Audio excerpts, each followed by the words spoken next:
Mes chers amis, mes chers collègues, c'est un plaisir pour moi d'introduire le professeur Tariq Ramadan. Plaisir et une difficulté parce que je ne sais pas quoi dire.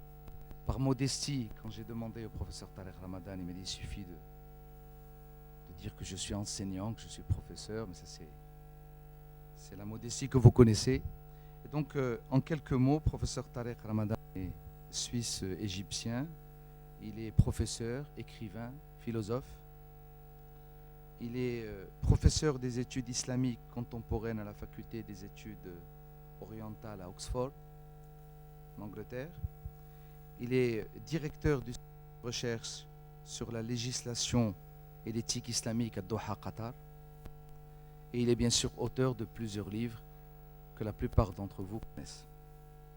Voici en quelques lignes, certes, il faudrait plusieurs heures pour parler du CV du professeur Tariq Ramadan, mais je me contenterai de ces quelques lignes. Alors je voudrais dire aussi que nous sommes plus que contents, nous sommes ravis, et je présente mes remerciements au nom du bureau, en votre nom, au professeur Tariq Ramadan, qui, malgré un agenda que vous devinez très très complexe, d'ailleurs il vient de Doha, il passe la journée aussi ici aujourd'hui, et demain c'est le retour vers Doha. Donc vous imaginez un peu comment est l'agenda. Donc 1000 remerciements au nom de tous les présents ici pour votre déplacement, pour votre présence parmi nous. Alors,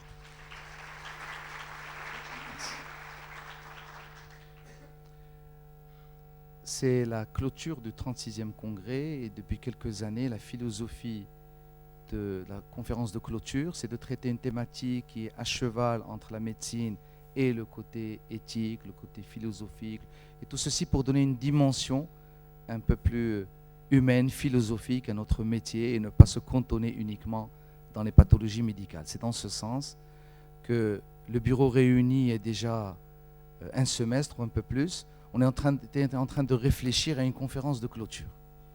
Et on a posé quelques thématiques, quelques noms, et un des membres du bureau a dit et pourquoi pas inviter Tariq Ramadan.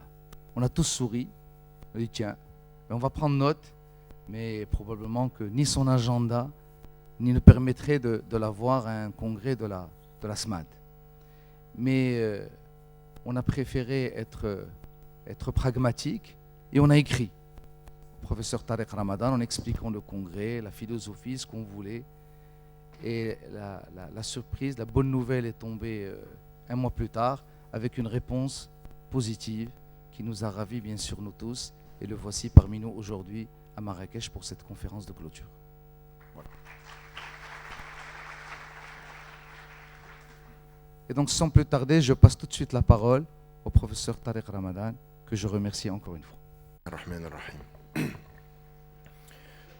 Merci infiniment de votre invitation aujourd'hui. C'est effectivement avec un très grand plaisir que je suis parmi vous, que effectivement dans un emploi du temps de l'automne particulièrement difficile à la suite d'abord de la considération de ce qui est fait ici par votre organisation, ce congrès national, le thème choisi, et puis des personnes qui me sont proches et qui m'ont également contacté pour que je considère à deux fois cette rencontre-là.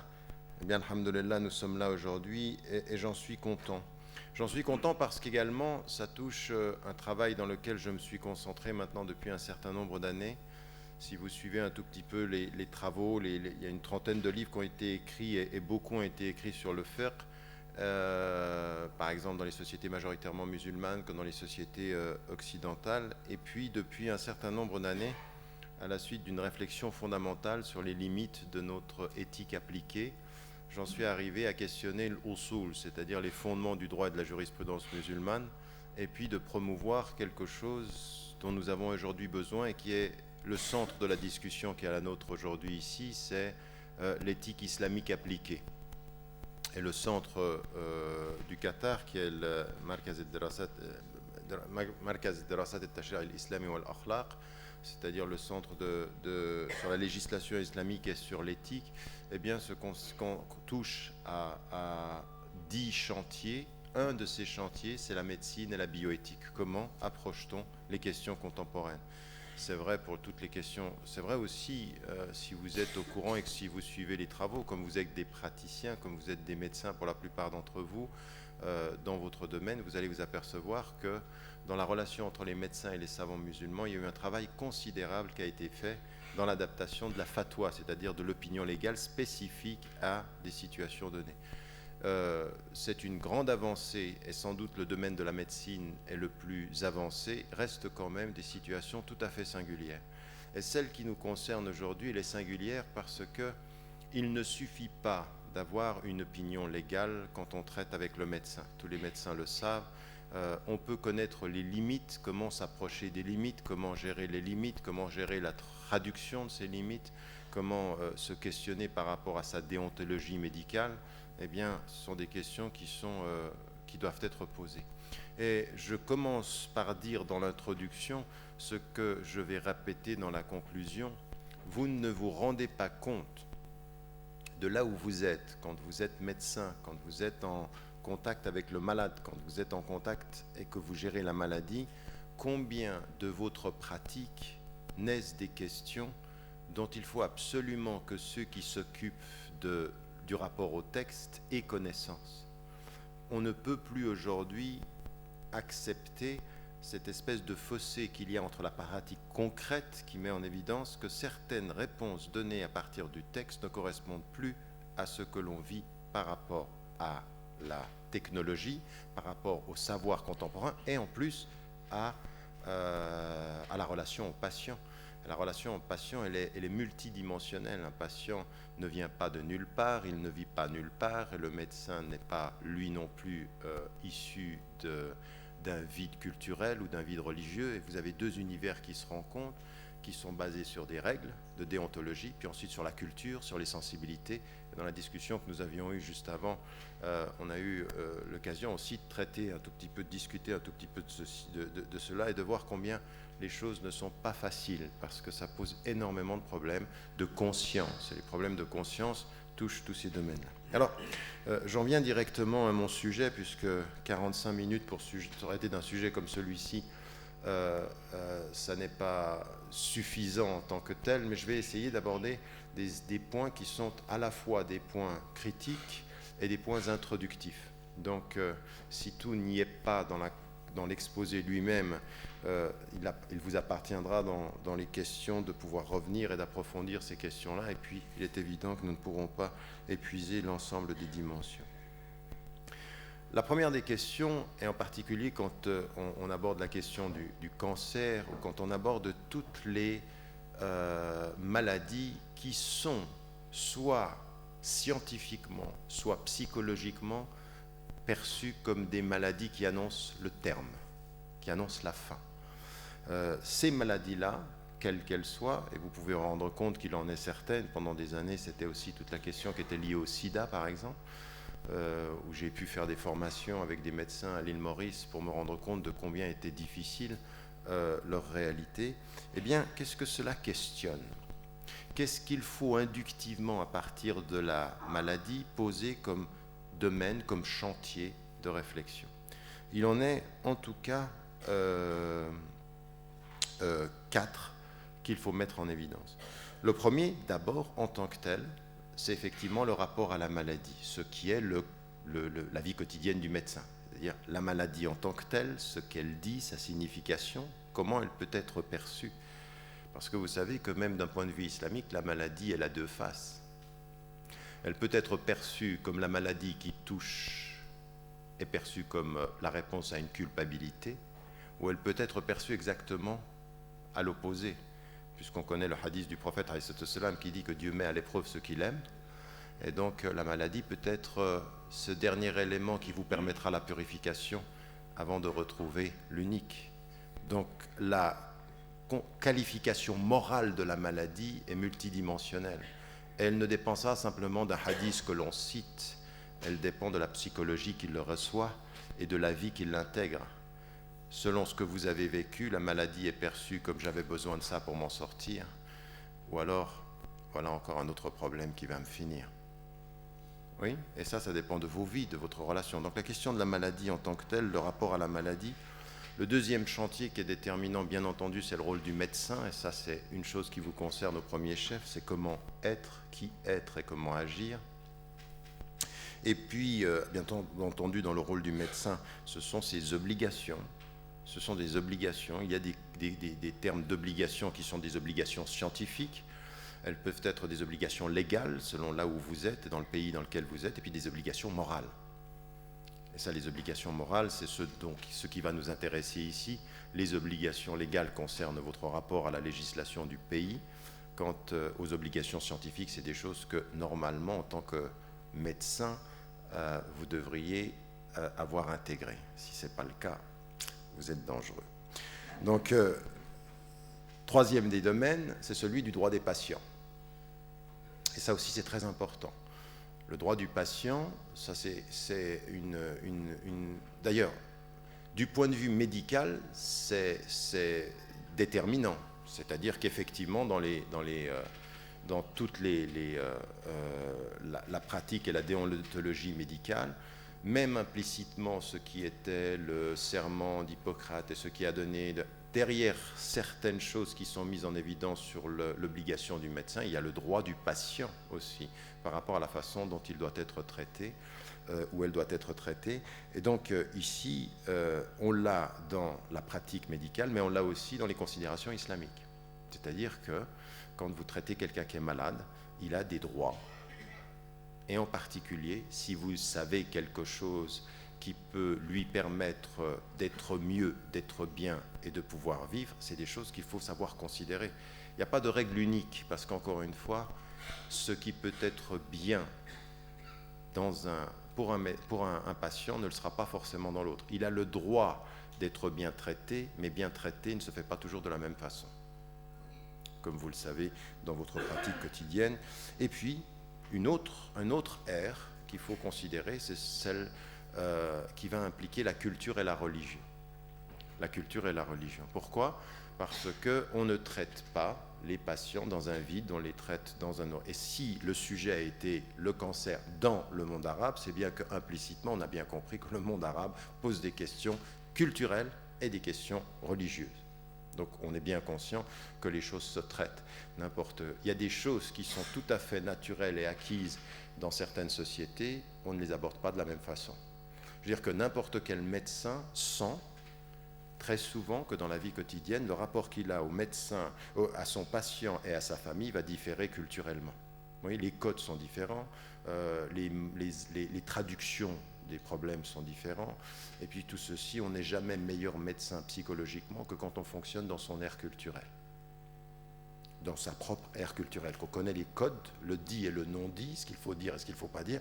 C'est que là où on commence à pouvoir intégrer ces choses-là en matière de déontologie. Donc ça, 4 aires dans lesquelles il faut qu'on réfléchisse. Je n'aurai pas la possibilité de les prendre une par une, mais par contre, ce qui va m'intéresser dans la première partie, c'est de se dire quelles sont les obligations du médecin sur lesquelles on doit réfléchir, qui partent de votre pratique, mais qui partent aussi du rapport à la déontologie, à l'éthique aussi, et qu'est-ce que l'on peut dire en matière d'application de cette éthique-là d'un point de vue islamique aussi.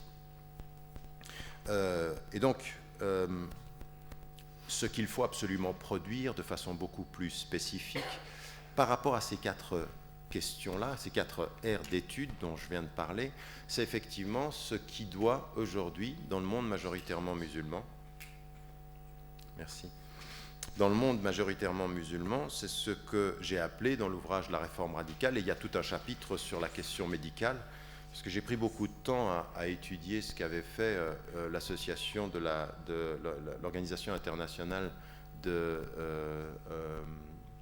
l'Organisation islamique des médecins, qui était basée au Koweït et qui réunissait des savants, des ulama et des médecins, et qui faisait un travail très intéressant. Et là, ce dont on a besoin, c'est effectivement ce que j'appelle une éthique islamique appliquée, c'est-à-dire concrètement, qu'est-ce que l'on peut inductivement proposer et quelle orientation. Et ça, c'est l'éthique islamique appliquée, elle a besoin de références. La première des choses sur laquelle elle doit se fonder, c'est sur votre savoir à vous en tant que médecin. C'est-à-dire qu'est-ce que concrètement, scientifiquement, vous apportez à cette réflexion. Donc le savoir médical est important, la déontologie, c'est pas pareil, c'est le comportement du médecin par rapport à ce qu'il sait, par rapport à ce qu'il peut faire. Ce sont les principes islamiques et leur application. Encore une fois, il faut faire très attention. Les principes islamiques, c'est une chose, leur application, comme je l'ai dit, dépend de beaucoup de facteurs. Donc, si on part de ces éléments-là, on en vient à des questions tout à fait spécifiques et que j'aimerais aborder ici. Et si on essaye de réfléchir à tous ces domaines-là qui sont tous interconnectés, on est dans une question de dépendance entre droits et devoirs du médecin, les droits du patient, la question religieuse et culturelle et la question du rapport à la maladie, mais on s'aperçoit que ce qu'il faut mettre en évidence ici, c'est deux grands axes de réflexion. Et c'est ce que je vais essayer de faire maintenant, c'est-à-dire le rôle du médecin en face d'une maladie comme le cancer. Qu'est-ce que ça veut dire? Qu'est-ce qu'on peut attendre? Du point de vue de votre pratique, c'est des choses que vous allez vous-même déterminer, bien entendu, parce que vous les connaissez, mais en même temps, maintenant, à la lumière de la déontologie, de ce qu'on peut attendre. Et quand on a un référent culturel et islamique, il faut bien se poser la question de ce que l'on peut faire par rapport à ça. La deuxième partie, c'est la question du patient en tant que tel et de ses droits, parce qu'il faut qu'on fasse très très attention. Nous sommes parfois dans les sociétés arabes tellement imprégnés par la culture que la culture et la façon dont on considère la religion peuvent parfois agir contre le droit du patient. Et que ça n'est pas juste. C'est une façon de... On a des problèmes culturels, c'est évident. Parfois, nos cultures agissent contre nos principes. Et on est de ce point de vue-là dans une situation de tension, de déchirement, c'est-à-dire de conscience. Qu'est-ce qu'on fait dans ces situations-là? Donc on en parlera aussi dans cette deuxième partie. Et à partir de là aussi, réussir à marier, la chose la plus difficile qui soit pour n'importe quelle personne qui travaille dans le domaine scientifique, dans le domaine de la médecine, c'est l'exigence éthique et la pondération culturelle. C'est-à-dire réussir à naviguer entre les deux, réussir à trouver les meilleurs moyens de le faire. Si on passe maintenant à cette première partie et qu'on se pose la question de savoir qu'en est-il du médecin et de ce qui est son rôle et ses obligations, tout en mettant en évidence aussi parfois les limites. Il y a parfois des choses que le médecin ne doit surtout pas faire. La première des choses sur laquelle moi j'aimerais beaucoup insister, parce que parfois je trouve que la vie que vous menez, le stress dans lequel vous êtes, vous fait en amont oublier des choses élémentaires. Un médecin, quand il reçoit un patient, il est, au moment où il le reçoit, un agent de la vie. Il est un agent de la vie. Il le reçoit dans la vie et il doit accueillir le médecin dans la vie. Et quand on est un agent de la vie, avant de parler de la mort et avant d'accompagner vers la mort, quelle que soit la maladie, l'accueil que vous donnez à votre patient doit être à la mesure de l'espérance de vie. Je vous dis ceci parce que la qualité du médecin se mesure beaucoup à la façon dont on accueille son patient à la porte, à la façon dont on l'accueille dans son cabinet, à la façon dont on prend du temps pour considérer. Parce que la pondération culturelle, la pondération psychologique, elle va se faire sur quoi? Elle va sur le temps que le médecin donne à écouter son patient. Et quand on est un agent de vie, il faut écouter la parole de vie qui vient du patient. Le patient qui vient souffre, le patient qui vient a des doutes, le patient qui vient peut perdre espoir, le patient qui vient a besoin que l'agent de vie, avant d'être un praticien de la technique, soit un accueil de son espoir. Ça veut dire que ça, c'est déterminant, et en particulier quand la maladie, elle est liée à la fin de vie potentielle. Alors, on ne va pas le dire tout de suite, et on ne le sait pas tout de suite, mais comme on ne le sait pas tout de suite, j'ai énormément de peine avec certains médecins qui, à force d'être toujours pressés, ne savent plus être humains.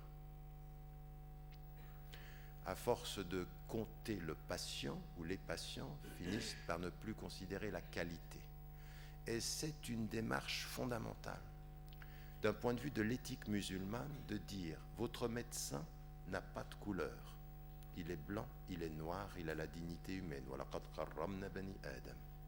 Nous avons donné la dignité à l'homme. Qu'il soit femme ou homme, qu'il soit jeune ou pauvre, ou riche ou vieux, ou qu'il soit riche ou pauvre. L'attitude de celui qui reçoit un être humain, c'est de considérer sa dignité. Et la dignité comme agent de vie, c'est toujours d'être un cabinet où, avant de diagnostiquer la maladie, on exprime l'espoir, on exprime la possibilité de rencontrer un être humain. Et ça, je pense que, avant même de considérer et dans ces situations-là, il faut véritablement considérer cela comme une chose déterminante. Vous savez, dans la législation islamique, avant même qu'on parle du halal et du haram, quand Allah subhanahu wa ta'ala nous parle de l'univers, il dit tayyibat. Les savants, quand ils ont commencé à légiférer, ils ont considéré quelque chose qui était al-aslu fil ashya al-ibaha, c'est la permission. Ça veut dire quoi? C'est la permission. Ça veut dire quoi? Que c'est tout ça, c'est tout ce qui vous est donné, minet tayyibat, tayyib, ça veut dire c'est bon. Ça veut dire quoi? Ça veut dire qu'est considéré comme un élément de la vie avec Dieu le bien-être. Quand on vient chez un médecin, ce qu'il doit protéger dans son cabinet, dans son interaction avec son patient, c'est la considération de son bien-être. Et ça, c'est une question que vous êtes seul juge. Personne ne peut venir quantifier ce que vous donnez de bien-être à votre patient. Vous le savez. Vous le savez. Vous savez ce que vous pouvez lui prendre, vous savez ce que vous pouvez lui donner. Mais ça, c'est l'accueil et c'est déterminant. Pourquoi? Parce que c'est vraiment une considération qui est en amont. D'ailleurs, dans le serment d'Hippocrate, tel qu'il a été relu par des savants musulmans et considéré par des médecins musulmans, il insiste énormément là-dessus, c'est-à-dire comment le patient est considéré. Donc, la question de ceci doit transformer le médecin en gardien du bien-être. Et comme l'on accueille, il va falloir accompagner. Comme l'on accueille, il va falloir accompagner. Donc parfois, il faut mesurer le temps que l'on donne à son patient, l'écoute qu'on donne à son patient. Et dans la situation du cancer, comme d'ailleurs dans la situation de toutes les maladies qui sont des maladies considérées comme graves, eh bien, vous le connaissez aujourd'hui, personne ne va vous apprendre que le facteur psychologique est déterminant et que vous faites partie du facteur psychologique. Vous êtes dans l'horizon psychologique du patient que vous recevez. Donc ceci est déterminant dans le réconfort. Deuxième des éléments, et qui est ici une considération à la fois déontologique par rapport à la médecine en tant que telle et éthique du point de vue du fondement islamique. Le médecin, une fois qu'il reçoit dans cet univers qui est celui du réconfort, du bien-être et comme agent de vie de l'espérance, il doit tout mettre à la disposition de son patient et de lui-même pour sauver sa vie. C'est-à-dire que tout ce qui est nécessaire au moment où il a diagnostiqué sa maladie, tout ce qui aujourd'hui concrètement, factuellement, objectivement peut donner de la chance à se sauver doit être l'objectif du médecin. Tout ce qui est nécessaire pour se donner la probabilité de la réussite. D'où est-ce que ça vient ceci? De choses qui sont des hadiths qui se touchaient à autre chose et même de la sira du prophète alayhi salatu wassalam. La sira du prophète alayhi salatu wassalam, qu'est-ce que c'est? Et tawakkul ala Allah, c'est pas, et vous le savez, c'est pour ça qu'on a besoin des médecins. C'est une grande question. Vous connaissez cette fameuse discussion dans la peste entre le docteur Rieux et le prêtre. Oui? Et le prêtre dit, si vous croyez en Dieu, le Rieux il dit, si vous croyez en Dieu, vous n'avez pas besoin de médecin. Allah.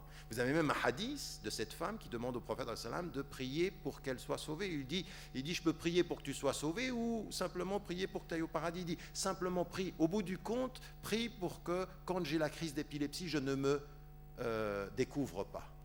Et les ulama ont considéré à partir de ce hadith qu'il y avait deux attitudes par rapport à la maladie. Soit vous faites tout pour vous sauver, soit vous acceptez votre sort et vous en remettez à Allah subhanahu wa ta'ala. Mais qui décide ça? Pas vous. Vous, en tant que médecin, vous devez tout faire pour sauver, parce que c'est c'est le patient qui décide. Et s'il vient vers vous, c'est qu'il veut que vous l'aidiez à se sauver, sinon il ne vient pas. Donc le patient qui vient voir le médecin dit au médecin, ton rôle, c'est de faire tout ce qui est dans ton pouvoir pour qu'on puisse me sauver. Sinon, je ne viendrai pas te voir. Et si c'est autre chose, ça se négociera dans une discussion. Mais pour que ça se négocie dans une discussion, il faut discuter. Il ne faut pas décider à la place du patient. Cette décision juridique islamique qui dit que le patient a le droit de se guérir ou de ne pas se guérir, c'est-à-dire d'accepter son sort et dire qaddar Allah, et puis elle ou il va vers sa mort, ou de dire non, je veux pouvoir me sauver. Et ça veut dire, du point de vue du médecin, quels sont les éléments qui sont en votre pouvoir que vous pouvez réunir pour faire en sorte que ce patient puisse être sauvé. Mais les éléments qui sont en votre pouvoir ne sont pas tous des éléments objectifs. Ce sont des éléments aussi psychologiques. C'est-à-dire qu'il y a des moments donnés, il y a avec certains patients, vous pouvez sentir que elle ou il a l'énergie du combat et que parfois il ne l'a pas ou elle ne l'a pas. Ça veut dire que vous devez considérer sa force psychologique pour adapter votre méthode à la capacité qu'il a d'interagir avec vous. C'est pas facile, mais personne n'a dit que ça allait l'être. Vous n'êtes pas médecin par facilité. C'est déterminant, cette question-là. Elle est déterminante. Et donc les savants disent, vous devez tout mettre pour pouvoir sauver cet élément-là. Et ça veut dire quoi, ceci? Ça veut dire que, comme je l'ai dit, ça veut dire dans l'accueil, parce que c'est très important cet accueil, parce que ça donne une certaine attitude psychologique par rapport au mal, c'est-à-dire de pouvoir la confronter. Le deuxième élément, c'est le traitement lui-même. Le troisième élément, c'est ce que je disais tout à l'heure également, le temps de la discussion. Et puis il y a le volet psychologique dont on parlait tout à l'heure. Et donc ici, ça veut dire par rapport à nous que ce qui nous est dit dans le hadith du prophète, mais vous savez, c'est un élément qui est, qu'est-ce que c'est le tawakkul ala Allah? Vous savez, ce bédouin qui dit au prophète, est-ce que j'attache ma monture ou pas? Oui, est-ce que je m'en remets à Allah? Ou tu l'attaches, puis tu te remets à Allah. Ça veut dire qu'il faut tout mettre. Le prophète sort de Médine, de la Mecque, en planifiant pendant 2 ans sa sortie. Il sait qu'il est sous la protection de Dieu, mais il sait qu'avant d'être sous la protection de Dieu, il est soumis à son devoir de planification. On planifie et on se remet à Dieu. Et dans la médecine, c'est ça. On fait tout ce qui est dans notre pouvoir et on se remet à Dieu. Et ça, c'est des choses qui ont été codifiées par les savants de façon particulièrement claire. Et là, ça veut dire que, par exemple, quand à un moment donné, on a diagnostiqué le cancer et qu'on est dans une situation qui va être ce moment de l'annonce. Et ce moment de l'annonce, on en parlait tout à l'heure, il y a dans des sociétés le fait que quand un malade est malade, il a le droit de savoir quelle est sa maladie. Donc c'est son droit. Et en fait, dans la tradition qui est la nôtre, c'est effectivement le droit du malade de connaître ce qu'il a, mais il y a une chose qui est déterminante quand ça n'est pas légiféré, parce que j'apprenais que dans certains pays, effectivement, vous avez le devoir de le dire.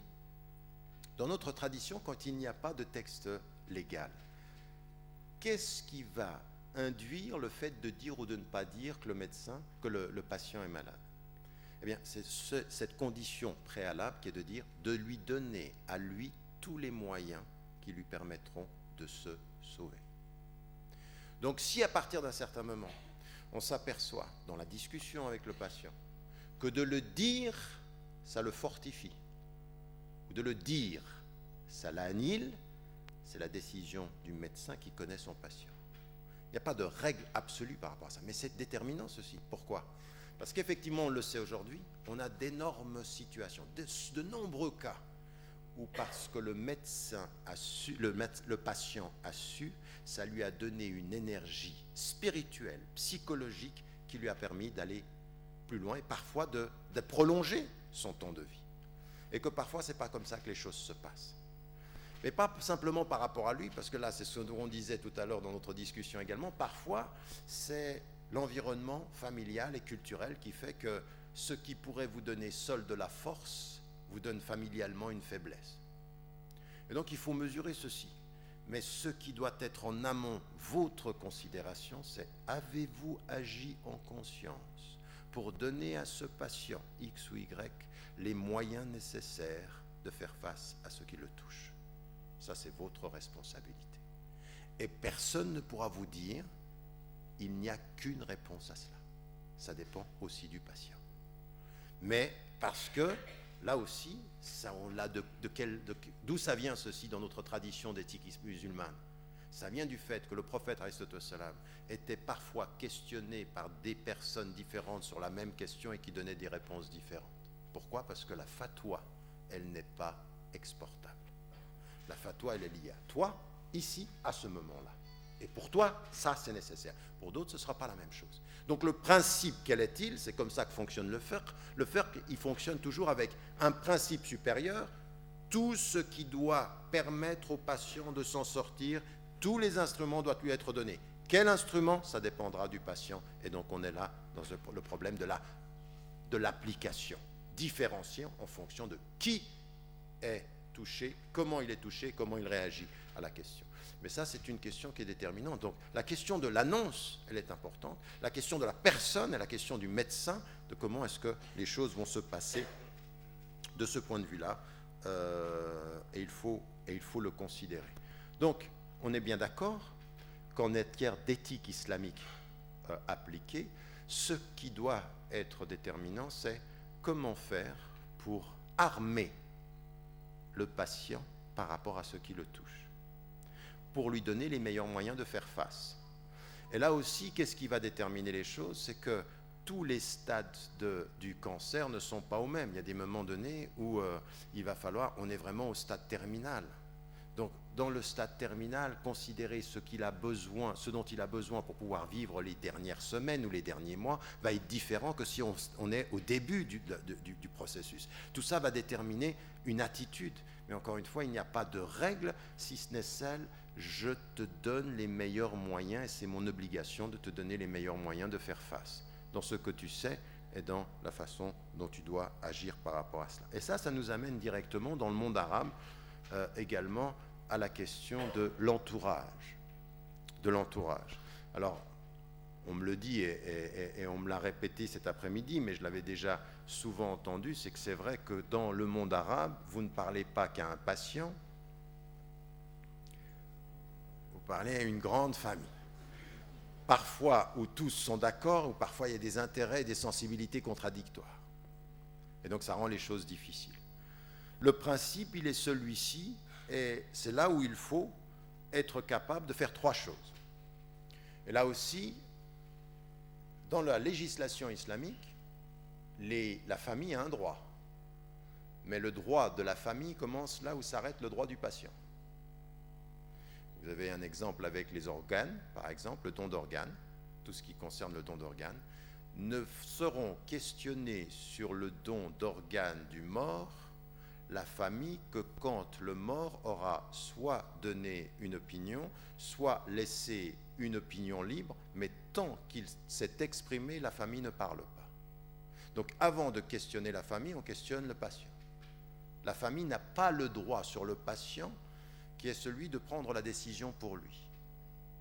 Et ça, parfois, qu'est-ce que ça veut dire? Que dans la culture arabe, il faut parfois être critique par rapport à nos cultures au nom du droit des individus. Nous avons trop souvent accepté des comportements culturels qui rassurent ceux qui vivent et font oublier les droits de ceux qui partent. Ça, mais encore une fois, on est bien conscient, on va aller avec délicatesse. C'est pas le droit du patient, puis on oublie tout. Parce que parfois, en voulant respecter le droit du patient, vous le mettez dans une situation où il est mal avec sa famille mal avec lui, vous détruisez tout. Tout est une question qu'on appellera la pondération culturelle. La pondération culturelle va consister à voir dans quel univers il vit. Dans quel univers il vit, ça veut dire qu'est-ce que la famille est prête à entendre, qu'est-ce que lui est prêt à entendre, quel est son degré d'autonomie par rapport à sa famille, c'est déterminant. C'est déterminant. Et ça, c'est des sensibilités. Parfois, vous avez un mari, parfois, vous avez une femme, et vous vous rendez bien compte que la relation entre le mari et la femme est tout à fait singulière. Vous devez tenir compte de ce que vous pouvez dire ou pas dire. Donc, vous êtes dans la pondération. Là, ça demande de la psychologie, ça demande de la finesse, ça demande de la compréhension. Il y a des hommes ou il y a des femmes qui sont par rapport à leur conjoint dans une situation tout à fait particulière, par rapport à leurs parents, par rapport aux enfants. Vous en avez même, malheureusement, et ça se passe souvent, dont on a l'impression que la maladie fut tellement longue qu'il y a une espèce d'exaspération familiale, de fatigue. Et savoir la différence entre la fatigue sincère de la famille et l'exaspération de la famille, ça demande encore de prendre du temps. Mais ça veut dire qu'il faut tenir compte de cela, avec en ligne de mire d'abord des priorités. Dans le fiqh, ce que l'on a, et dans le fiqh appliqué, ce que l'on a, c'est toujours la dimension de l'awlawiyat, les priorités. Les priorités peuvent changer en fonction de la psychologie du patient. Donc c'est là où vous vous rendez compte que dans votre pratique, vous avez un principe, le droit du patient, et ça il faut le respecter. C'est lui ou c'est elle d'abord qui dit. C'est à lui ou à elle qu'on se réfère. Puis ensuite on va rentrer dans la pondération culturelle et dans la considération psychologique. Et ceci est lié exactement à ce qui est le hukm, l'islami, ou le fatwa. Et le hukm, c'est le principe général. La fatwa, c'est son articulation.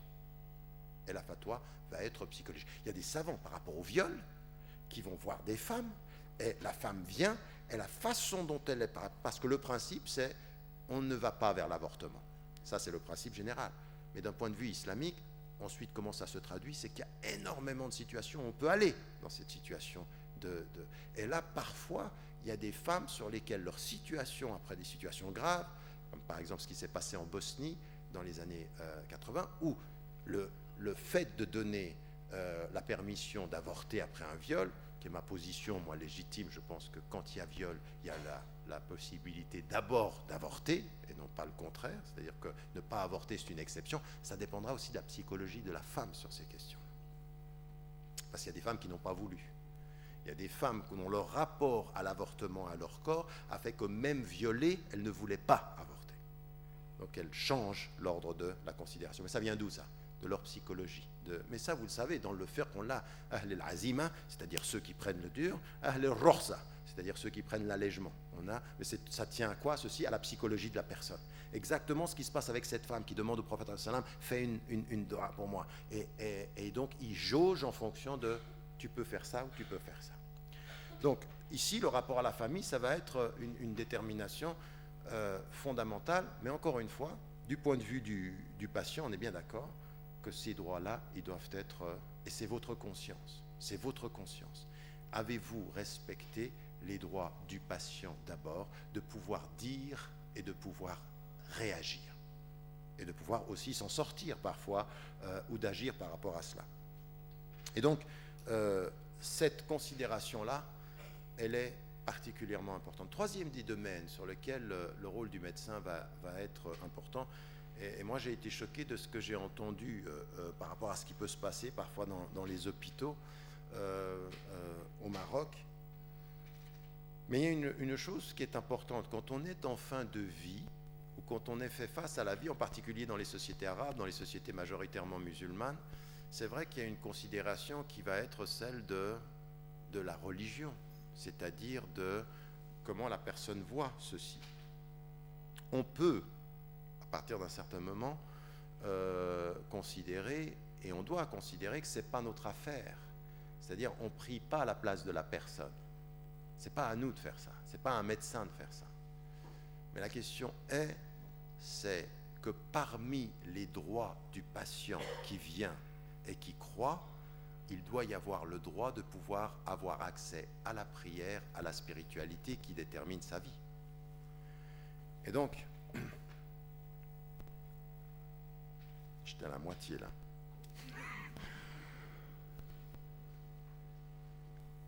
J'ai un problème avec le temps, mais je crois que on est... Enfin bref.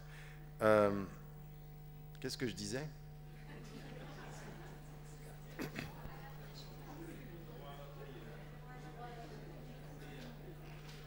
Excusez-moi, non, mais bon. Donc la question de la religion et la question du rapport à la religion, là aussi c'est une chose qui est importante. C'est-à-dire que fait partie du droit du patient d'avoir un environnement au moment où il s'approche de la fin de sa vie, où sa liberté... Vous savez, la liberté de conscience, c'est un principe fondamental. C'est partout et dans toutes les sociétés démocratiques, et du point de vue musulman, c'est vraiment clairement ceci. Lakum dinukum waliya din, et c'est la ikraha fid din, il n'y a pas de contrainte. Mais quand il n'y a pas de contrainte en religion, et vous savez, quand le verset a été révélé, il a été révélé quand des parents qui s'étaient convertis voulaient imposer à leurs propres enfants, là, même avec vos enfants. Mais par contre, attention, pas de contrainte en religion pendant la vie veut dire au moment de la vie, de la fin de vie, aucune contrainte qui empêcherait le choix de conscience du patient. C'est le contraire là. En fin de vie, vous devez lui donner un espace où elle ou il fait ses choix et dans le bien-être. Ce qu'on disait comme quand il entre pour trouver le bien-être, quand il part, il faut qu'il soit dans le bien-être. Et que fait partie de la responsabilité des médecins de considérer que son bien-être est important. Ce n'est pas à vous, en fin de vie, de faire de la da'wa. Vous n'êtes pas des da'iyah ou des du'at, vous n'êtes pas. Mais par contre, de laisser la possibilité aux patients d'être dans les meilleures conditions pour aller jusqu'au bout de sa conscience, dans le rapport à Dieu, dans sa prière. Et là, par exemple, c'est tellement vrai que dans les sociétés les plus laïques, en France ou en Suisse, dans mon pays, et dans pratiquement dans tous les hôpitaux aujourd'hui, dans les sociétés industrialisées, qu'est-ce que vous avez? Vous avez ce qu'on appelle les aumôniers. Et ces aumôniers, ils viennent, donc il y a un imam, il y a un prêtre, et ils viennent, et quand le patient le demande, on considère que c'est son droit d'avoir quelqu'un à qui il va pouvoir parler pour reposer son cœur et se préparer à partir. Comme vous l'avez accueilli, vous devez l'aider à partir. Vous ne devez pas, vous, faire le travail, ce n'est pas à vous de devenir un imam, mais qu'on ait quelqu'un qui puisse être une référence, alors parfois c'est dans la famille, quelqu'un, mais qu'on puisse trouver un cœur qui entende et une intelligence religieuse qui reçoive, parce que c'est important de pouvoir pouvoir demander, questionner, de pouvoir dire en son âme et conscience la shahada et d'avoir quelqu'un. Alors encore une fois, la temporalité, comment ça se fait, mais il faut vraiment qu'on pense à ça. Et là, je vous le dis à vous, pourquoi? Parce que ça ne viendra pas du religieux, ceci, ça ne viendra pas des politiques. Mais il y a un des moments donnés où il y a les médecins doivent formuler des exigences, doivent formuler des besoins.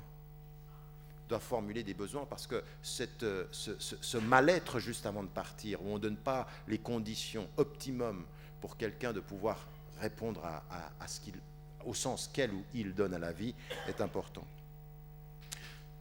Donc ça, ce sont des choses sur lesquelles il faut qu'on travaille beaucoup et que d'un point de vue dans votre situation, à la lumière du contexte marocain ou du contexte arabe, il faut vraiment qu'on travaille là-dessus et qu'à partir d'un certain moment, il y a des choses qui sont dans votre main, dans vos mains à vous, que vous pouvez faire concrètement, et puis il y a des choses où on peut améliorer le système d'accueil, le système d'accompagnement. Tout ça, il faut le faire, mais qui va le faire ça? Qui peut le faire? Qui déjà peut poser ces questions, si ce n'est vous, à partir de vos pratiques? Et puis de faire améliorer les choses. Maintenant, pour aller vite, puisqu'il me reste quelques minutes et j'aimerais pas rater ceci, c'est effectivement poser en miroir la question du droit du patient et du droit du patient par rapport à l'obligation du médecin. Et moi, encore une fois, ça fait partie de l'obligation du médecin qui traite le malade, qui part et qui quitte la vie, de donner à ce patient les éléments qui peuvent être ses réponses au sens qu'il a à la vie, ou qu'il donne à la vie. Pas en se transformant en religieux, mais en donnant la possibilité de vivre ce moment-là de réflexion de façon libre en termes de conscience et digne en manière d'humanité. C'est-à-dire humaniser votre pratique. Et je le dis en sachant que vous êtes par définition des médecins qui défendaient la dignité et la vie, mais parfois, je le sais parce que je le vois, parce que je l'entends, on s'habitue à des choses. On s'habitue à des choses, on s'habitue à des situations, et finalement, ce qui devrait être de l'humain devient du mécanique. Et quand l'humain devient du mécanique, finalement, au bout du compte, entre nous, c'est la différence entre un bon et un mauvais médecin. N'est-ce pas? Après 30 ans de pratique, si l'humain est là, c'est un bon. Mais s'il est mécanique, c'est pas bon. Notez, on peut être humain et mauvais médecin aussi. C'était pas mutuellement exclusif. Ce que je voulais dire, c'est... Ouais, ce que je veux dire, c'est qu'il ne suffit pas d'avoir du cœur pour être un bon, il faut maîtriser les deux. Mais quand on a la bonne technique et pas beaucoup de cœur, c'est un problème. Rapidement, sur la question du droit du patient, il y a une chose aussi qu'il faut qu'on commence à dire, quand je disais le bien-être. Vous savez que les médecins et les savants musulmans ont beaucoup légiféré sur les questions de l'euthanasie. Et vous savez que bon, l'euthanasie, c'est un problème très très complexe.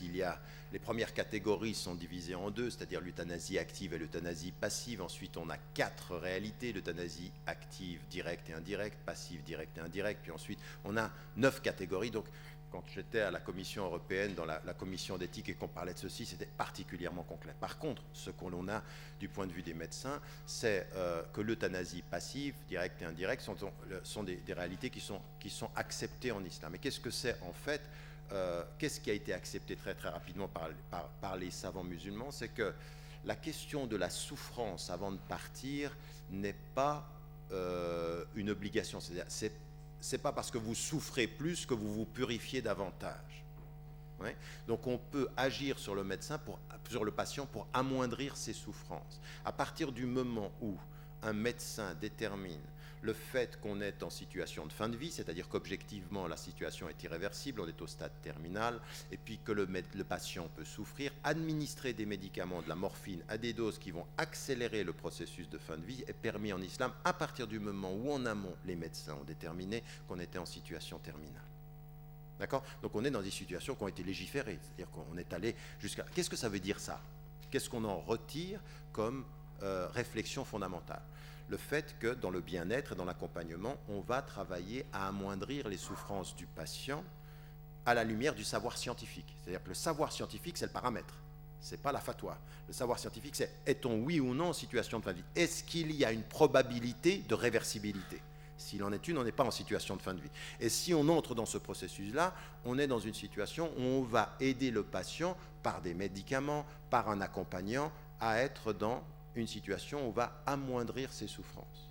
Donc on est encore un agent de la vie quand on amoindrit les souffrances en sachant que la situation va aller à son terme. Oui, c'est-à-dire qu'objectivement, les médecins, c'est ce qu'ils nous ont dit, ou c'est ce que vous avez déterminé. Et donc il y a ceci, et puis il y a une chose qui vient aujourd'hui et qui est très à la mode dans les cercles médicaux en Occident, et ça vient jusqu'ici, c'est ce qu'on appelle les soins palliatifs, c'est-à-dire comment est-ce qu'on accompagne les médecins. Tout ceci, d'un point de vue de l'éthique musulmane, est bienvenu. Il faut qu'on réfléchisse à y penser. Tout cela est bienvenu. C'est-à-dire que cette idée que nous, on n'a pas réfléchi à ça, c'est faux. On a peu réfléchi à son application, mais le cadre formel et légal, il est présent. Maintenant, il faut des médecins qui appliquent ceci, c'est-à-dire qui en fassent une culture médicale, une culture d'hôpital, une culture de... Vous savez, il y a des cultures d'entreprise, on aimerait des cultures d'hôpital, de cabinet, de clinique. Et ça, c'est votre travail. Comment vous traduisez ceci en culture de clinique, c'est-à-dire comment vous accueillez vos patients, comment les médecins... Je veux dire, ça c'est un vrai travail, c'est-à-dire, c'est pas « montre-moi tes diplômes et puis tu rentres dans mon cabinet ou dans ma clinique ou dans mon... » Non, non, non, non, il y a une culture, c'est comment on gère les choses, comment on détermine tous ces horizons-là. Ça, c'est très important qu'on puisse le traduire comme une vraie culture humaniste, spirituelle et compétente. Encore une fois, la compétence... La spiritualité, elle est l'exigence du spirituel. Oui, je veux dire, pas la spiritualité, la maîtrise, la connaissance, elle est l'essence du spirituel. Donc ici, on est dans les soins palliatifs ou autres. Ça, c'est aussi un des droits du patient. Vous n'avez pas à le faire souffrir plus non, vous devez trouver tous les moyens à la lumière des connaissances que vous avez deuxième droit du patient, et là vous allez voir que ça va pondérer aussi les relations à la famille très rapidement, j'aimerais le dire pour aller à ma conclusion, c'est que si un patient, un être humain, va finir sa vie, et que vous le savez en conscience, c'est-à-dire que le diagnostic est irréversible, c'est terminé, et que vous voyez le médecin, il a le droit, lui, de pouvoir être équipé à quitter la vie selon les termes de sa conscience. Oui, c'est-à-dire ce qu'on disait tout à l'heure, ça veut dire le rapport à Dieu, le rapport à soi, le rapport à sa famille, tous ces éléments-là, mais qui sont des choses très simples. c'est-à-dire jusqu'à el-wasiyya, jusqu'au testament. C'est-à-dire qu'à partir d'un certain moment, vous êtes en face d'un patient qui a ce droit de savoir si vous savez et que vous lui le cachez. Et c'est là où parfois la famille, comme la culture, travaille contre le patient. Et que là, il faut le considérer. Ça va être une... Mais encore une fois, vous n'êtes pas des agents qui devaient vous soumettre à la culture locale. Il y a parfois à éduquer des familles, à faire comprendre aux familles, à renverser la situation au nom du droit du patient. Il va partir. Vous n'avez pas le droit pour protéger votre situation, votre famille, ou penser que vous le protégez lui. C'est pas le protéger lui que de lui enlever le moyen de se préparer à partir. Ça vous apaise vous. Et parfois, il faut avoir la parole qui permet de comprendre aux gens, attention, vous êtes tellement obsédés par la façon dont il quitte la vie que vous oubliez qu'il se prépare à une autre vie et qu'il peut et il a le droit de s'y préparer s'il y croit ou si elle y croit. Ça, c'est pas facile. C'est pas facile parce que parfois ça veut dire confronter, et en particulier dans nos cultures, c'est important. En même temps, faire attention à une chose qui fait partie de votre savoir scientifique, c'est que vous êtes limité dans ce travail-là. Vous ne pouvez pas vous transformer en imam, comme j'ai dit, vous ne pouvez pas. Donc vous devez trouver les moyens de protéger les droits de conscience sans devenir des protecteurs ou des formateurs de la conscience des individus. Vous relevez les droits de la conscience sans pouvoir aller plus loin. Dernier élément, encore une fois, et c'est là où le droit du patient va être déterminé dans votre rapport. Ce que je disais tout à l'heure, c'est que c'est dans le dialogue, le droit du patient, c'est que dans votre relation, dans la relation que vous établissez avec lui, ce n'est que par le dialogue que vous allez avec lui, dans la psychologie, dans la compréhension de sa personnalité, que vous allez pouvoir déterminer à quel moment sa relation avec sa famille va l'aider à partir paisiblement ou pas. Et ça, c'est un droit aussi qu'il faut que vous considériez. Et vous là, vous voyez, la pondération culturelle, la considération psychologique et les règles sont des situations sur lesquelles il faut qu'on travaille. Et ça, c'est un vrai problème dans les cultures arabes. C'est un énorme problème. Moi, j'ai vu des situations où des personnes partaient atteintes du sida et c'était un silence qui a détruit tout le monde. À des moments donnés, on pense que ça préserve, mais ça a détruit tout le monde. Ça a détruit le patient, ça a détruit la famille, et puis c'est la loi du silence. Il faut vraiment aussi qu'on se pose la question, à partir de ces situations-là, dans quelle mesure, inductivement, on peut aider une culture à être critique par rapport à elle-même. À quel moment nos cultures sont problématiques dans notre façon de gérer les choses, cette façon de ne pas dire les choses. Cette façon de ne pas dire les choses où on pense que le silence nous protège de l'hypocrisie. Non, il y a des silences hypocrites. Dans la maladie, comme dans la vie quotidienne, il y a des silences où on ne se dit pas les choses. Mais là, on n'est pas dans une situation, on est en train de parler de situation de vie, on est en train de parler du droit de quelqu'un qui s'en va. Donc il faut vraiment, à des moments donnés, pouvoir être dans cette démarche psychologique de contrer ces éléments culturels et de ne pas les accepter. Ma conclusion par rapport à ceci, c'est de dire que vous voyez que dans certains domaines, alors je suis bien conscient que je n'ai pas abordé toutes les questions, mais ça viendra peut-être aussi avec vos questions, c'est que ici, nous sommes en face d'un certain nombre de règles que l'on connaît, qui sont des règles pour vous qui viennent de deux horizons. Ils viennent de l'horizon de votre pratique comme médecin, et donc ça, ce sont des choses qui sont plus ou moins objectives et aussi, bien entendu, très psychologiques, parce que la médecine, c'est ça aussi. Et puis, vous avez les règles de déontologie qui peuvent venir de votre conscience et qui peuvent venir de votre religion. Et que vous êtes aussi impliqué par rapport à ça. Dire qu'à partir d'un certain moment, si vous êtes un médecin et que vous êtes croyant ou croyante, que vous êtes pratiquant ou pratiquante, vous avez aussi une responsabilité personnelle de vous déterminer par rapport à ça aussi. Il n'y a rien qui contredise votre façon d'être un bon médecin ou un bon praticien et d'avoir une véritable ossature, une colonne vertébrale éthique qui puisse venir de votre référence religieuse. Et là, à des moments donnés, je vois des médecins qui naviguent à vue, c'est-à-dire de temps en temps, ça leur pose des problèmes de conscience, mais ils n'ont pas une ossature ontologique ou déontologique, je veux dire, qui soit basée sur leur pratique médicale et sur leurs références religieuses. Et que là aussi, quand on est dans cette référence-là, il faut faire des choix. Et il faut comprendre ceci, mon obligation en tant que médecin, mes devoirs par rapport à son entourage, les droits du patient, ce que je dois faire. Et puis qu'on confronte avec ceci. Or, parfois, je suis désolé de voir ça, mais je ne fais que le constater. Parfois, j'ai des très bons médecins qui sont moralement schizophrènes. Éthiquement schizophrènes. C'est pas clair. C'est pas clair de quelle est leur référence, à quoi ils se réfèrent. Donc on navigue à vue et puis finalement on laisse la famille faire.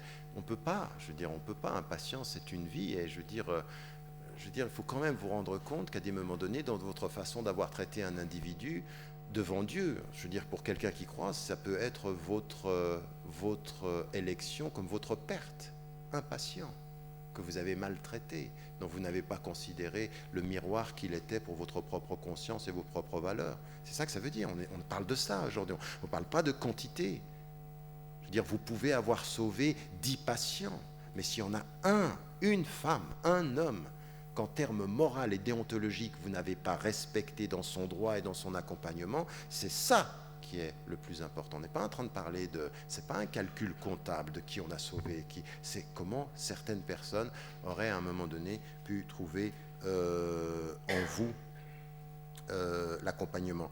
La deuxième des choses que j'aimerais dire en termes de conclusion, c'est que vous voyez bien dans tout ce que l'on a dit qu'il y a beaucoup de choses qui viennent de vos pratiques que vous devez faire remonter.